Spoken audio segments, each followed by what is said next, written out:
At the heart of the Palestinian territories sits Ramallah. In the busy town center, just north of Jerusalem, billboards of reconciliation have begun to appear. But others are more sinister, praising suicide bombers, demanding no compromise. After 15 months of bloodshed, some influential Palestinians are openly questioning the value of the latest Intifada or uprising. Hanan Ashwari, a Palestinian lawmaker, says a popular demonstration has been hijacked by militants. I felt that the Intifada is a popular expression of a public spirit and a will not to succumb to the occupation and to express this yearning for freedom.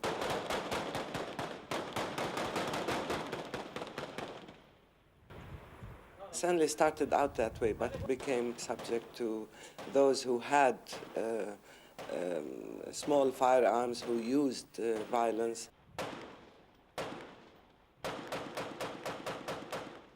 And in a sense, they confiscated the Intifada from the hands of the people as a collective endeavor, and they made it into a sort of selective armed type of violence that brought about the most massive and brutal Israeli military assault against a largely captive and defenseless population. Other prominent Palestinians openly criticized the tactics of suicide bombings and attacks against Israeli civilians. Tactics which have led to a fierce Israeli military backlash, creating a cycle of more bloodshed and suffering on both sides.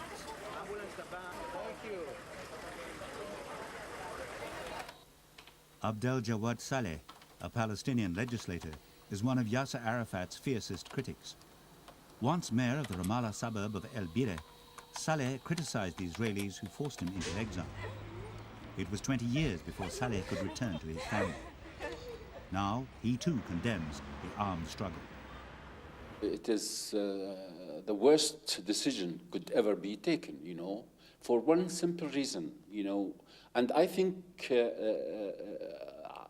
the leadership fell in a trap by resorting to armed struggle in this case. I mean, as a people, as an occupied people, we can't really compete militarily with the Israelis.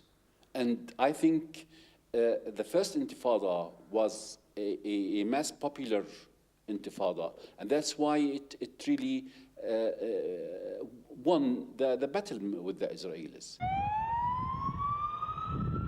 The case of the second Intifada, in fact, the Israelis built the trap for the leadership by really coming and killing a lot of Palestinians in the first 2 weeks.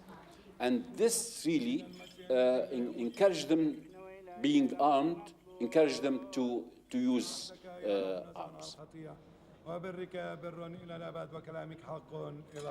But we don't have, any resources really, neither financial, nor geographic, nor geopolitical, to be involved in a military confrontation with the Israelis. The Palestinian police are trying to maintain the tenuous ceasefire.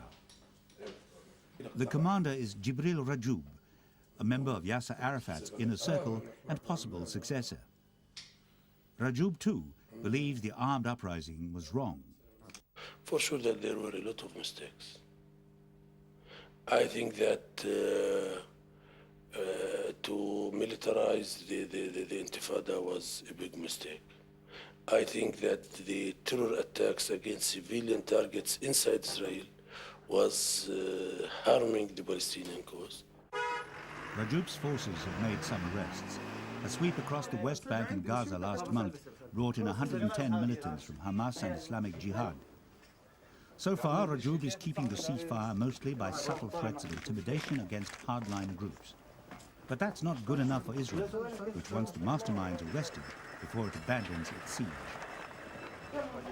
Rajou says Israel's stand is sabotaging the stability of the ceasefire. Listen, arresting people is not an end, it's a mean. The end or the target is to have security, to have the ceasefire being respected. Those who should be in jail, either they are in jail or they are wanted and they will be arrested sooner or later. Rajoub's bulletproof Mercedes is parked in the marble atrium of the Preventive Security Headquarters.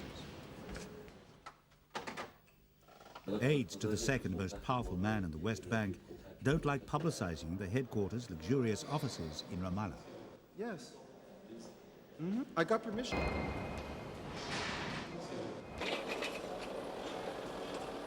The opulence is in sharp contrast to the poverty of Gaza City. Since the Palestinian Authority came to power in 1994, the average income has dropped 25%. Critics say Arafat has bungled the economy and refuses to account for his government spending. The authority argues its economic problems are caused by Israel's siege. Saleh says Arafat governs without compromise and refuses to hear critics. The Palestinian Legislative Council has offices, stationery, legislators, but little power. There is no a process called decision-making. We don't have such a thing. We have one body, the chairman, who really takes the decisions, and the others will follow. And that's why, I mean, this patronage,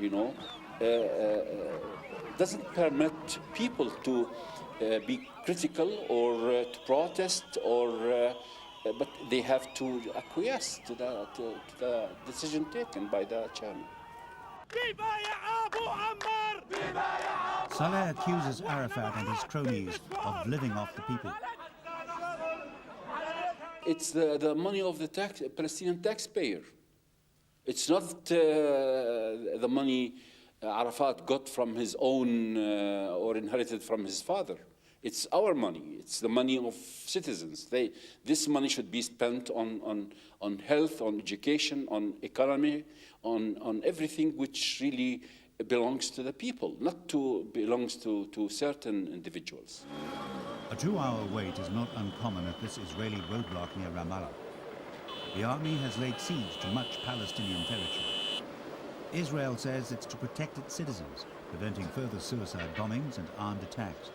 The Palestinians cut off from their jobs say it's more collective punishment against an occupied nation, further harming an economy already in tatters.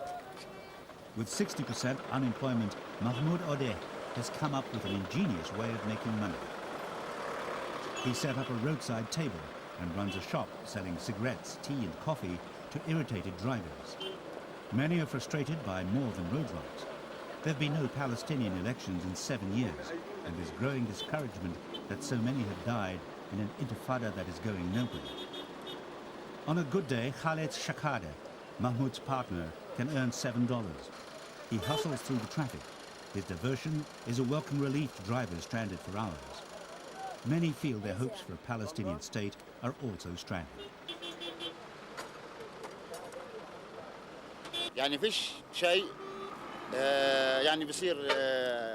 There will never be a Palestinian state if there will not be a political solution.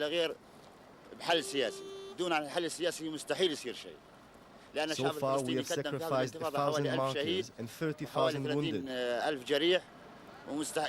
Palestinian nation should not sacrifice them in vain. An open debate about the Intifada may cut short the long wait for peace.